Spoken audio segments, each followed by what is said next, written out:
I'm Charlotte Bunch, Executive Director of the Center for Women's Global Leadership at Rutgers University in New Jersey in the United States. I think secularism in the United States is actually a very confused topic because on the one hand, in the United States we say that we have the separation of church and state, and this is considered a big thing in the United States. And on the other hand, you see that people are always saying, but this is a Christian nation. And most of our presidents and politicians are constantly having to show that they are good Christians. And this is considered to be important. And if you're not a Christian, then you better be a good something else. You might be a good Jew or a good possibly a good Muslim, although that's pretty dangerous in the U.S. now. But certainly we're not a secular state in the sense that people who are in politics are very clear that they have to be religious. So even though we say we separate the church and the state, that's in our belief in what we're taught in school. And there are certainly many people who have fought for the separation of church and state in the U.S., and we consider ourselves a secular country. If you say, are we a religious state, everyone would say no. But at the same time, we're this country that religion has a big impact. And throughout the last 8 or 10 years, in particular with the Bush administration, but certainly before that as well, the religious forces have gained enormous ground in influencing the state. And in the name of faith-based policies, George Bush has funded a great number of religious institutions to deliver services. There have been battles. I mean, I think the one thing in the U.S. that's interesting is that there are still legal battles about the separation of church and state and what does it mean, and challenges to this. And at the same time, if you said you were a secularist in the U.S., most people wouldn't even identify with what the word meant as a secularist. I mean, they would say we're not a religious state, and yet I think we're very confused about that. And so I see the political forces, particularly the right-wing fundamentalist Christians, both Protestant fundamentalists and Catholic fundamentalists, and they are different, but they work together in many ways, have been very smart in manipulating this dialogue to actually get a lot of influence over state policy. Well, it's very interesting because I think they work together certainly in the sense that they often support the same legislation against women's rights in particular. Certainly anti-abortion policy is the forefront of that, but also anti-gay, anti-lesbian and gay rights policies. In many cases, the Catholic Church is more strict about being anti-birth control. The Protestant fundamentalists are a little less strict about birth control, but they are more strict about so-called abstinence-only policies. And so there are variations, but they work together to get money for education in schools of abstinence only, which is a very religious idea, the way it's taught. It's not taught as a secular idea, even though there's nothing religious or secular to say specifically about sex, but the way in which they do it is very much about being a good virgin, being a good Christian virgin. It's not unlike virginity testing elsewhere, except that it comes in the kind of garb of voluntary virginism. But it's an enormous pressure on young girls today in more conservative parts of the country. They get funding for their schools. We have a huge debate in the United States over what's called charter schools, which is often a cover for money for religious schools, and there's a movement for vouchers for schools, which would undermine the public education system. The United States has had in the past a very strong public school education system, which does include things like saying prayer, so it's not immune from religious influence. But now we have even worse, this notion that the religious schools can get the money for the students that would normally be in public schools, because the public schools are not being kept up with money. So it's a way of reintroducing religious education in the school system, paid for by the state. And we have, of course, churches influencing policies at almost every level. And in local communities, very often the Catholic and the Protestant forces work together. They certainly work together in Washington. So I think that we see an increasing privatization in the U.S. of public services, and much of that privatization is religious. So it's still coming from public money, and therefore it's a kind of takeover of the public sector, sort of through the back door. Yes, of course, in schools there have been some famous controversies, teaching creationism as either instead of evolution or equal to evolution is one of those movements. And the irony is that evolution is no longer even recognized as a scientifically proven idea about how we as a species evolved, but creationism is presented as having equal time for different points of view, as if somehow religious ideas about creation, or creationism, which is what it means, teaching a religious version of the origin of the species, as if that were equal to a scientific version in validity. And this is something that happens in the U.S. a lot now. We have these kind of myths, the separation of church and state, the myth that everybody's point of view should be heard, that get manipulated by the religious forces to gain political power. So now they have, I don't even know how many states, but in lots of states, they've managed to convince the school system that they have to give equal time to a creationist version of the origin of the species in public schools. And in private schools, religious schools, of course, creationism may be taught as the only theory of the evolution of the species. So it's another way in which we've gone from the battles in the early part of the century over teaching evolution have come back now in this particularly cloaked in this language of giving fair time to all points of view. Well, certainly the conservative Hindus and conservative Muslims in the United States and the religious forces that set themselves up to represent these communities very often take the same positions against women's rights as many of the Christian fundamentalists, and actually work together. But the peculiar thing is that they work together in the names of their diverse religion.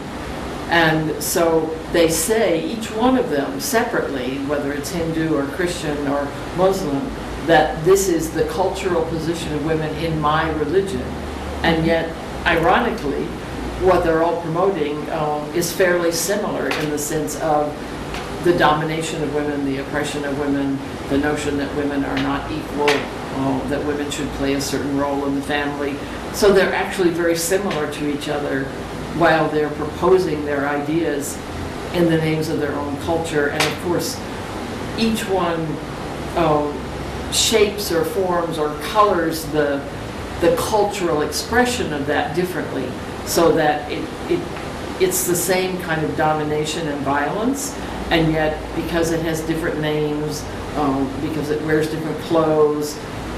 People think that it's actually the religion of the culture and not a patriarchal attitude that all of these religions make use of. In the conferences, in the UN World Conferences on human rights, on population development in Cairo, and the Beijing conference, certainly on women's rights, we used to talk about it as the unholy alliance of the Vatican with the Muslim fundamentalists in particular. I think at that point, because the Vatican had a seat at the table of the UN as a being able to speak as a so-called observer, they were often the voice for these forces in Christian fundamentalism. And then you had people in the U.S. right wing like Chris Smith, who comes from my state in New Jersey, who led the kind of Protestant reactionaries. And they would come together against sexual rights, against reproductive rights, against women's, even against things like women's land and inheritance rights sometimes, because they were protecting the right of religion to dictate the culture's practices. So it would be in the name of religious diversity, but it was actually all of these reactionary political forces coming together in unity against women's rights. And I think it was strongest in Cairo, where the main subject was sexual and reproductive rights. But it continues. Every time we have a review of one of these world conferences, we see the same forces lining up. Of course, in the last 8 years with the Bush administration, we've seen the U.S. government voting with Iran, voting with Saudi Arabia, voting with all of these countries that it positions itself as being against in other ways in relation to many of the women's rights issues. I think this is very dangerous text for the UN to get into the issue of defamation of religion, which is a pretext for talking about anyone who criticizes any of the religions or the practices that are justified in the name of religion. And I'm afraid that we are reaching a point in the United States and in the International Assembly of the UN where the notion of diversity and cultural diversity in particular is becoming a front for the right to oppress different groups with your religious beliefs, and of course in particular to oppress women, because women are the kind of touchstone for all of these issues. Women's dress, what women have to wear, women's sexuality, the control of who women marry, who women have sex with. These are all the issues that these various religious forces come together around. I think it might happen, but I think it will be very difficult because the way that the religious forces have positioned themselves makes it, say, for example, in the United States, even a progressive politician like Obama will, I think, be very reluctant to speak out against anything that can be viewed as being anti-religious. In fact, one of the things that the Democratic Party this year, with most of the candidates, Hillary, Obama, and others, kept saying was, we can't alienate ourselves from the religious vote. And so what this has done is, of course, moved the discussion further to the right in terms of religion and the separation of religion and the state. So I would be very surprised to see, in the first year at least of the new administration, I think that they will probably not do some of the things that Bush has done that are more blatant about religious groups. Certainly they will not continue the same anti-reproductive rights or the same anti-contraception policies, but I think that they won't probably take on the church's power because it's actually a very powerful force in the United States today in politics. I think women could and should put it on the table. But I think it's going to be hard for women to get very far in terms of where do we say that. I certainly think women must say it. We must put it on the table that this is against women's rights in particular and against human rights in general. But I don't think that women right now are positioned in the places where that discussion takes place are not the places where we have built our most power in the UN. So the power of women is not as great in the General Assembly as a whole as it has been in something like a World Conference. Because the General Assembly is where the permanent ambassadors in New York of the governments have more control over the discussion, and that's much harder to penetrate, if you will, the way in which the powers operate. So yes, I think we can challenge it, but I think it's going to take some time to have an effect in terms of challenging. I think it certainly can be brought up at the Human Rights Council. It would be a good thing to have it brought up there. But again, right now, it's probably more something women can bring up in public discussion, but whether we can get any governments to actually do anything about it, I don't know. I think women, perhaps we can bring it up in 2010 in the context of the Beijing +15 review. Perhaps that will be another opportunity, or the Cairo review in 2009. Maybe that's a place where we can at least point it out. I think it's true that women, part of the problem is women have worked in the UN in certain places, and many things have happened in other places where we were not watching this carefully.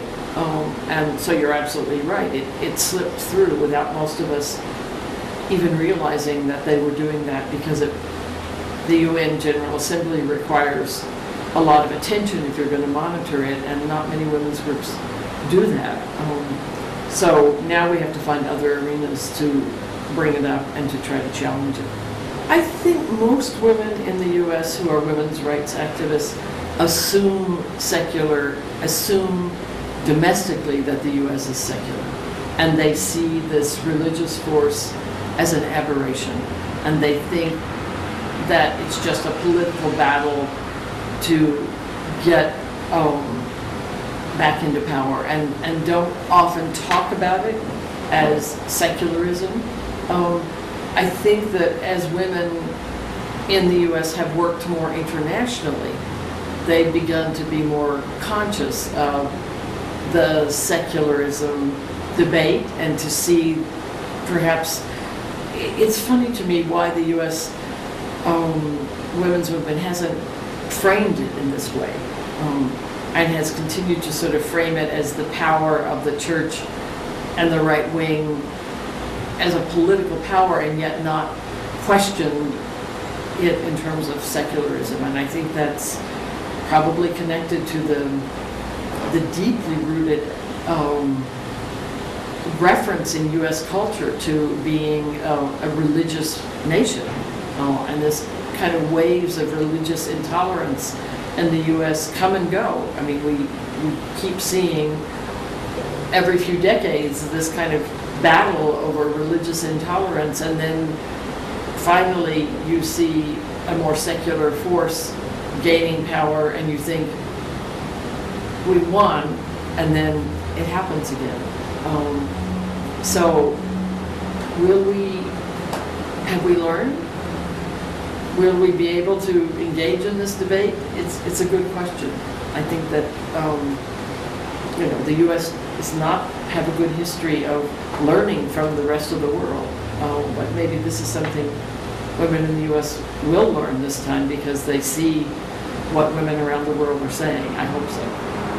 The issue of the religious power and the U.S. war on terror is a complicated evolution of this thinking, but I think we see the war on terror, on the one hand, is a big force in the United States that the right wing uses to keep people in fear. Certainly the Bush administration used it to keep people in line with their policies.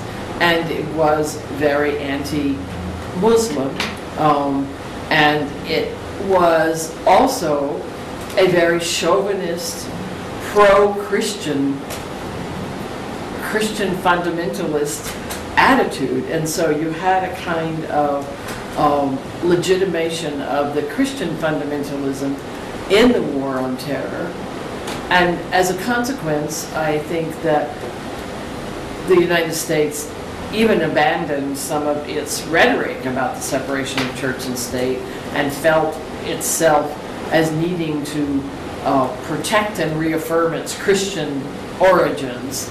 And as a consequence, you have not only the repression of the state in that regard, but then you have many of the progressive left groups who are fighting the repression of the state, but in fighting the repression of the state, almost begin to become apologists for the terrorism of the fundamentalists because they see the abuse of the state of the issue, and they're fighting against the state's abuse of it.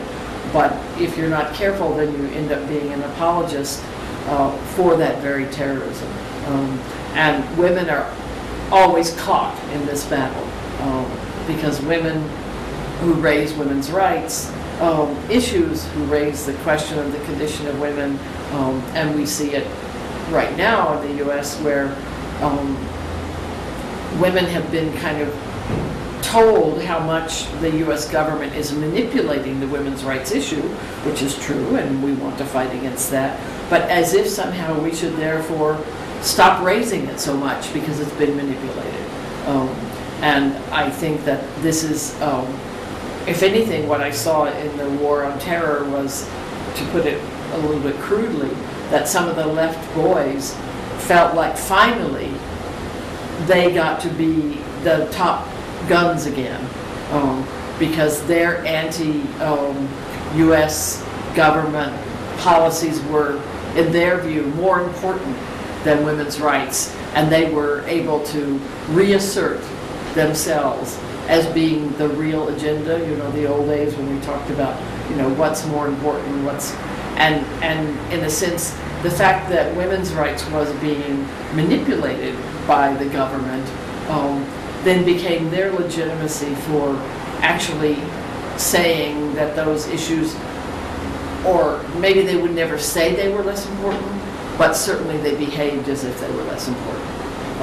And so you actually see both sides, in a way, collusion in making women's rights a lesser agenda.